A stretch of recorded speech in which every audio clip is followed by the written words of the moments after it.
urgent, truly all-out manhunt now enters the second day for the shooter who killed Charlie Kirk, the conservative activist. There's so much video out there from this event. There are 3,000-ish people that were there, including the moment right after the single fatal shot was fired. The crowd at Utah Valley University, as you can see, just breaks out into a run. Chaos trying to search for safety. There's another video that also appears to show a figure ducking and running across a rooftop. You'll see it highlighted right there in a building that's just opposite the event, opposite of where Charlie Kirk was shot. As of now, no suspect has been publicly identified. 2 people were taken into custody, but then released yesterday. Kirk was just 31 years old, a father of 2 children, and he was a leading figure among young conservatives and also in the broader conservative movement as well. Leaders from across the political spectrum are speaking out, condemning this political violence, condemning this tragedy, with Utah's governor calling it a political assassination. Charlie Kirk was also very close with President Trump, and the president spoke directly to camera in a video from the Oval Office last night, expressing his grief, shock, and anger. Charlie was a patriot who devoted his life to the cause of open debate and the country that he loved so much, the United States of America. He fought for liberty, democracy, justice, and the American people. He's a martyr for truth and freedom, and there's never been anyone who was so respected by youth. This is a dark moment for America. My administration will find each and every one of those who contributed to this atrocity. CNN's Nick Watt is on the scene for us in Utah. Nick, let's talk about the fact that there is still a search for the person who did this. What is the latest there?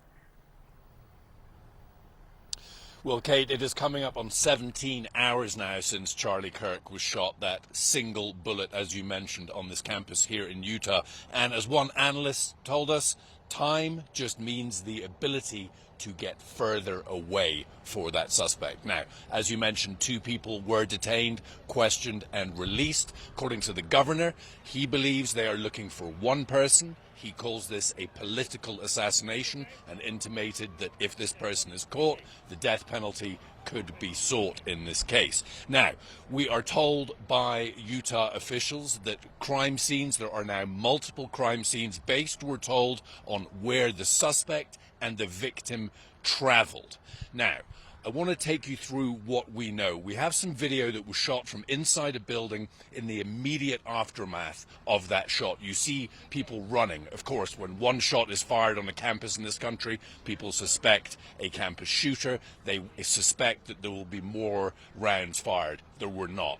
But in that video, you can see one person running on a rooftop. Now, if that person running was the shooter, they would probably have been positioned on top of the Losee building, which is about 200 yards away from where Charlie Kirk was sitting. There is a direct line of sight across the roof of another building to Kirk. Now,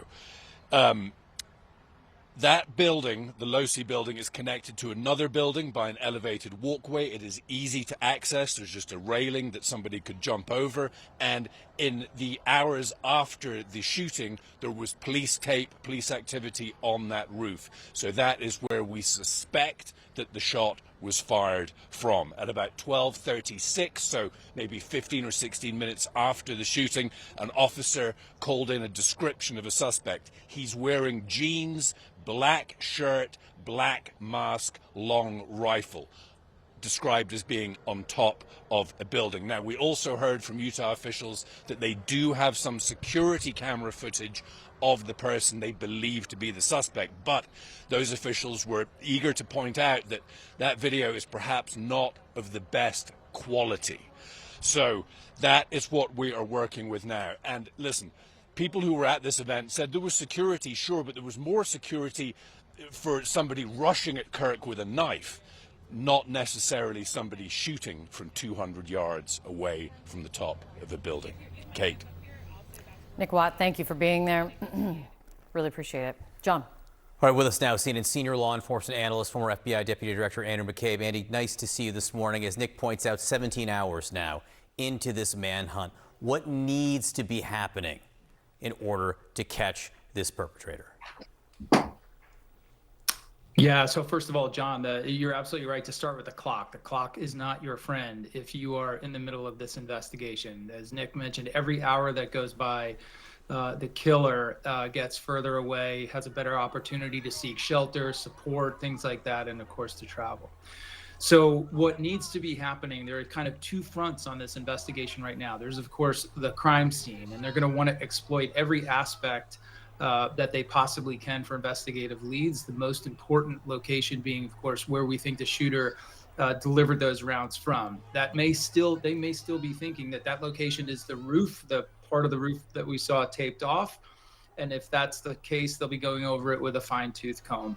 The next piece is expanding out from that shooter's perch, and that is obtaining any potential piece of video capture that is anywhere in the area that could lead to that roof. So you're not just looking for video of the roof, you're looking for every hallway, every parking garage, everything in which where somebody could have traveled in front of a camera in an effort to get there. And everyone who's picked up on that video has to be identified, located, and interviewed. You're going to want to look then further out towards vehicles that entered and exited the campus, and particularly that parking garage. If they have that sort of coverage on their parking facilities, they're going to identify those vehicles. They're going to identify the owners of every single one of them, wherever they may be, and interview those people as well. While this expansive crime scene work is going on, the Bureau is also going to be working with Mr. Kirk's security team and his business associates to understand as much as they can about his communications and any communications he may have received that were threatening. In this day and age, that can be a lot, right? He was a guy with a big social media presence, a provocative person. And so they are going to try to identify all of those communications that seem even remotely threatening and trace them back to the people who made those, and hopefully identify and interview people out of that batch as well. It's a very broad, very, very broad aperture they're working with right now. But unfortunately, that's what they're stuck with. So broad, particularly because this was a public event. It was meant to attract as many people as possible. There was nothing secretive about the location or, in fact, the movement surrounding the event itself. Andy, there is someone who carried out an assassination of a prominent political figure on the run this morning. How dangerous could this individual still be? The danger presented by that subject is limitless. This is a person who engaged in a exceedingly violent act of violence in front of thousands of people and was able to pull it off with a high degree of skill. There was planning that went into this, in the acquiring of the weapon and transportation to the location, in knowing how to escape, figuring out escape routes, and then, of course, the training that goes into delivering a shot like that. It's not impossible, and in a place like Utah that has a pretty expansive gun culture, there's a lot of hunters and sport shooters in the state. So there are potentially a large pool of people who have the skills to be able to do that. But this person knows that capture means certain prison for the rest of your life under the best circumstances. It could also mean the death penalty. So facing those kind of stakes, this person wants to get away more than anything else in the world. And anyone who who obstructs him in his escape is someone who's taking their life in their hands. And the clock, very much the enemy. Andrew McCabe, stay close this morning. Obviously, we're following all the developments in this investigation. Thank you.